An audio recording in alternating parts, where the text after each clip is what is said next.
इश्क अल्लाह दी नहर वगंदी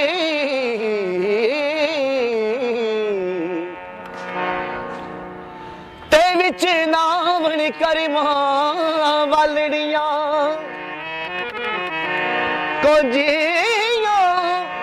को चजियां लंघ पार गईयां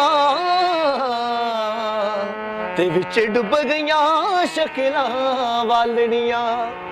सोहणियां शकीलां मथे भाग नाही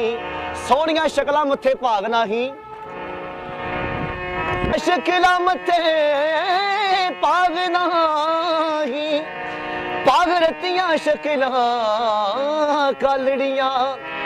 यार फरीदा पिछे कदे ना मुड़िया